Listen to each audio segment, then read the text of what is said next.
नमस्कार भाई और बहनों, मेरे चैनल में आपका स्वागत है। ये दूसरा भाग है उस वीडियो का जिसका टाइटल है कि क्या ओबीसी का रिजर्वेशन सिर्फ जाति के आधार पे होना चाहिए या नहीं। मेरे पहले पार्ट इस वीडियो के उसमें बताया है कि जो फर्स्ट बैकवर्ड क्लास कमीशन है मिस्टर कालेलकर का, उसमें क्या खामियां थी। मैंने उस वीडियो में बताया था कि कैसे जो भारत सरकार थी उसका मानना ये था कि जो इकोनॉमिक इंडिकेटर्स हैं, जैसे कि जो आर्थिक इंडिकेटर्स हैं, ये ज़्यादा रिलायबल इंडिकेटर हैं पिछड़ेपन बैकवर्डनेस के ज़्यादा रिलायबल इंडिकेटर हैं।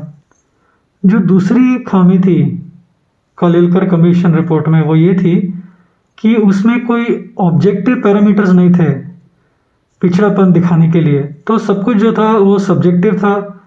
जो मेंबर्स को लगता था कि ये बैकवर्ड है तो बैकवर्ड हो जाता था। ऐसा कोई डेटा नहीं था प्रूव करने के लिए कि बैकवर्डनेस किसे माना जाए या पिछड़ापन किसे माना जाए। तो ये सब खामियां निकालने के लिए जो सेकंड बैकवर्ड क्लास कमीशन है इसकी स्थापना हुई। और ये जो सेकंड बैकवर्ड क्लास कमीशन है ये मिस्टर मंडल के नेतृत्व में था। इसे मंडल कमीशन भी कहते हैं। और इसको स्थापित किया गया था 1979 में तब के प्रधानमंत्री मिस्टर मोरारजी देसाई ने। ये कमीशन ने अपनी जो रिपोर्ट है ये 1980 में 1980 में सबमिट कर दी थी। तो मैं इस वीडियो में बताऊंगा कि वो जो रिपोर्ट थी द मंडल कमीशन रिपोर्ट, उसमें क्या खामियां थी। तो जो पहली खामी थी वो ये थी कि जो सारे मेंबर्स थे मंडल कमीशन के वो बैकवर्ड क्लास से थे। उसमें एक भी मेंबर फॉरवर्ड कास्ट का नहीं था। आइडियली कोई भी कमीशन जो होता है उसमें सारे ग्रुप्स का रिप्रेजेंटेशन होना ज़रूरी है ताकि एक बैलेंस्ड डिसीजन निकल सके।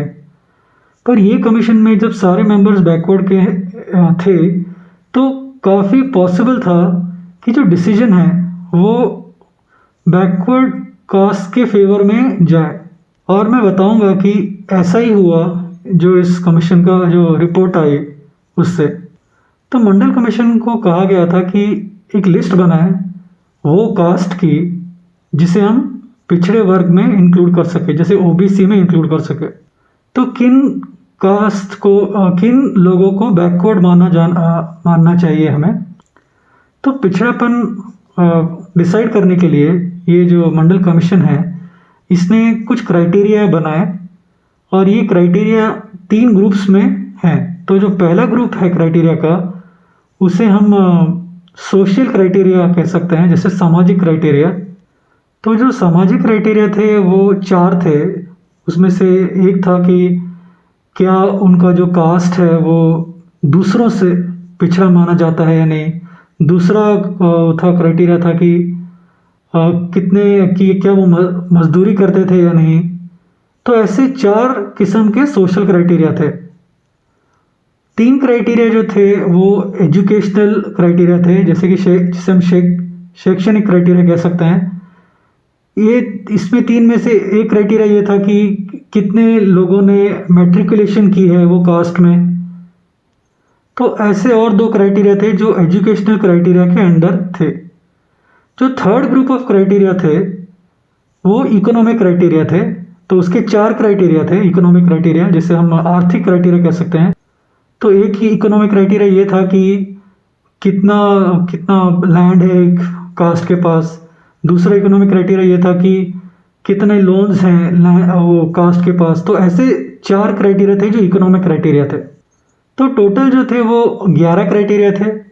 उसमें से जो 4 थे वो सोशल क्राइटेरिया थे, 3 थे वो एजुकेशनल क्राइटेरिया थे और बाकी जो 4 थे वो इकोनॉमिकल क्राइटेरिया थे। तो इन क्राइटेरिया के बेस पे एक सर्वे किया गया पॉपुलेशन में। सारा पॉपुलेशन का सर्वे नहीं किया गया, सिर्फ 2 गाँव में किया गया। हर एक डिस्ट्रिक्ट के 2 गाँव और एक अर्बन ब्लॉक में किया गया। तो हर एक डिस्ट्रिक्ट का जो था उसके 2 गाँव चुने गए और एक अर्बन ब्लॉक चुना गया और उसमें ये सर्वे किया गया बैकवर्डनेस के ज़्यादा। यहाँ सब कुछ ठीक था। अब प्रॉब्लम यहाँ से शुरू होती है। जो सारे इंडिकेटर्स थे 11 इंडिकेटर्स थे उनको इक्वल वेटेज नहीं दिया गया था। जैसे कि जो सामाजिक इंडिकेटर्स हैं उनमें हर एक इंडिकेटर को 3 पॉइंट दिए गए। तो 4 सामाजिक इंडिकेटर थे, तो 12 पॉइंट्स सामाजिक इंडिकेटर के हो जाते हैं। जो एजुकेशनल इंडिकेटर्स थे उनको 2 पॉइंट दिए गए ईच। तो 3 एजुकेशनल इंडिकेटर्स हैं, तो एजुकेशनल इंडिकेटर्स के 6 पॉइंट हो जाते हैं। और जो इकोनॉमिक इंडिकेटर्स हैं उनको 1 पॉइंट दिया गया। तो 4 इकोनॉमिक इंडिकेटर्स हैं तो उनको 4 पॉइंट मिलते हैं। तो 12 पॉइंट्स जो हैं वो सामाजिक इंडिकेटर के, 6 पॉइंट जो हैं वो एजुकेशनल इंडिकेटर के, और जो 4 पॉइंट हैं वो इकोनॉमिक इंडिकेटर्स के। टोटल 22 पॉइंट का ये। तो जो कास्ट जिन्हें 11 पॉइंट या ज़्यादा मिलते हैं उनको बैकवर्ड कंसिडर किया गया, और जिनको उससे कम मिलते हैं 10 या कम, उसको फॉरवर्ड या एडवांस कंसिडर किया गया।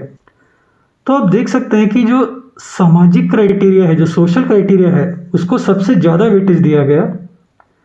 तो अगर किसी कास्ट को जो सामाजिक इंडिकेटर में 12 पॉइंट्स मिलते हैं तो वो बैकवर्ड क्लास में, ओबीसी क्लास में आ सकते हैं, चाहे वो कितने ही एजुकेटेड हों, चाहे वो कितने ही रिच हों। और दूसरी साइड में जो जातियाँ सोशली जिनको कम मार्क्स पॉइंट्स मिले हों वो अपर कास्ट में आएंगी, अपर क्लास में आएंगी, चाहे वो कितनी ही गरीब हो या कितने ही एजुकेशनली बैकवर्ड हो। इसलिए आप देखेंगे कि कुछ जातियां हैं जो जिनके पास बहुत पैसा है लेकिन वो बैकवर्ड क्लास में आती हैं, और कुछ जातियां जो बहुत पुअर हैं वो फॉरवर्ड क्लास में आती हैं। इसलिए जो ओबीसी रिजर्वेशन है आज हमारे कंट्री में, वो डायरेक्टली लिंक्ड है कास्ट से, ना कि कितना एजुकेशन है या कितना इकोनॉमिक स्टेटस है उससे।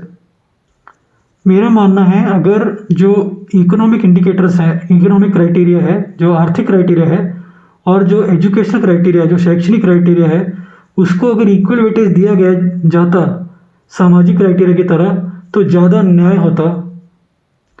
तो क्या ये जो हुआ मंडल कमीशन के द्वारा, क्या ये जानबूझ के किया गया या भूल से हो गया? आपकी क्या राय है इसके बारे में? कमेंट्स में लिखकर जरूर बताइए।